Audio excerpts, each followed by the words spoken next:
ಅವರೆಕಾಯಿ ಹುಳಿ ಮಾಡೋದಕ್ಕೆ ನಾನು 1 ಬಟ್ಲಷ್ಟು ಅವರೆಕಾಳು ತೊಗೊಂಡಿದ್ದೀನಿ. ಸ್ವಲ್ಪ ಹುರುಳಿಕಾಯಿ, 1 ಟೊಮ್ಯಾಟೊ, 2 ಆಲೂಗಡ್ಡೆ, 1 ಈರುಳ್ಳಿ, 2 ಬದನೆಕಾಯಿ. ನೋಡಿ ರಾಗಿ ಹಿಟ್ಟು ಹಾಕ್ಕೊಂಡಿದ್ದೀನಿ. ಈ ಥರ ಎಲ್ಲ ಮಿಕ್ಸ್ ಮಾಡ್ಕೊಳ್ಳಿ. ಆ ಸೊಗಡು ಏನಾದರೂ ಇದ್ದರೆ, ವಾಸನೆ ಇದ್ದರೆ ಹೋಗುತ್ತೆ. ಈಗ ನೀರು ಹಾಕ್ಕೊಂಡು ಚೆನ್ನಾಗಿ ತೊಳ್ಕೊಳ್ಳಿ. ನೋಡಿ ಈ ಥರ ತೊಳ್ಕೊಬೇಕು.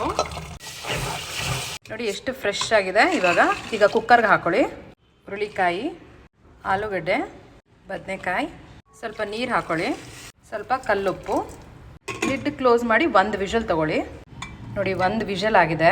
ಇಲ್ಲಿ ರುಬ್ಬೋದಕ್ಕೆ ಒಂದು ಅರ್ಧ ಕಪ್ ಆಗೋ ಅಷ್ಟು ಹಸಿ ತೆಂಗಿನ ತುರಿ, ಇಲ್ಲಿ ಒಂದು ಅರ್ಧ ಹೋಳು ಆಗೋ ಅಷ್ಟು ಹುಣಸೆ ಹುಳಿ ಹಾಕ್ಕೊಂಡಿದ್ದೀನಿ, ಒಂದು ಅರ್ಧ ಹಸಿ ಈರುಳ್ಳಿ, ಸ್ವಲ್ಪ ಅರಿಶಿನದ ಪುಡಿ, 1 ಟೇಬಲ್ ಸ್ಪೂನ್ ಸಾರಿನ ಪುಡಿ, ಬೇಯಿಸಿಟ್ಕೊಂಡಿರೋ ಅವರೆಕಾಳನ್ನ 1 ಸೌಟಷ್ಟು ಹಾಕ್ಕೊಳ್ಳಿ. ಇದು ಗಟ್ಟಿ ಕೊಡುತ್ತೆ, ರುಚಿನೂ ಕೊಡುತ್ತೆ. 1 ಟೇಬಲ್ ಸ್ಪೂನ್ ಅಷ್ಟು ಅಕ್ಕಿ ಹಾಕ್ಕೊಳ್ಳಿ ತೊಳೆದ್ಬಿಟ್ಟು. ಇದು ಗಟ್ಟಿ ಕೊಡುತ್ತೆ. ಸ್ವಲ್ಪ ನೀರು ಹಾಕ್ಕೊಂಡು ಗಟ್ಟಿಯಾಗಿ ರುಬ್ಕೊಳ್ಳಿ. ನೋಡಿ ಹೀಗಾಗಿರಬೇಕು. ಒಗ್ಗರಣೆಗೆ ಸ್ವಲ್ಪ ಎಣ್ಣೆ, ಸಾಸಿವೆ, ಈರುಳ್ಳಿ, 1 ಟೊಮ್ಯಾಟೊ, ಕರ್ಬೇವಿನ ಸೊಪ್ಪು, ಸ್ವಲ್ಪ ಕೊತ್ತಂಬರಿ ಸೊಪ್ಪು ಎಲ್ಲ ಒಗ್ಗರಣೆಗೆ ಹಾಕಿ 1-2 ನಿಮಿಷ ಫ್ರೈ ಮಾಡ್ಕೊಳ್ಳಿ. ಈಗ ರುಬ್ಬಿರೋ ಖಾರ ಹಾಕ್ಕೊಳ್ಳಿ. ಈಗ ಬೇಯಿಸಿಟ್ಕೊಳ್ಳೋ ಕಾಳೆಲ್ಲ ಹಾಕ್ಕೊಳ್ಳಿ. ನೀರನ್ನ ಅಡ್ಜಸ್ಟ್ ಮಾಡಿ ಒಂಚೂರು ಉಪ್ಪು ಹಾಕ್ತಾಯಿದ್ದೀನಿ. ಕೊನೆಯಲ್ಲಿ ಸ್ವಲ್ಪ ಕೊತ್ತಂಬರಿ ಸೊಪ್ಪು ಚೆನ್ನಾಗಿ ಮಿಕ್ಸ್ ಮಾಡಿ 1-2 ಕುದಿ ಬರಲಿ. ನೋಡಿ ಸಾರು ಕನ್ಸಿಸ್ಟೆನ್ಸಿ ಹೀಗಿರಬೇಕು. ಮುದ್ದೆಗೆಲ್ಲ ಚೆನ್ನಾಗಿರುತ್ತೆ. ಅವರೆಕಾಳು ರಾಗಿ ಮುದ್ದೆ ಜೊತೆ ಸೂಪರಾಗಿರುತ್ತೆ.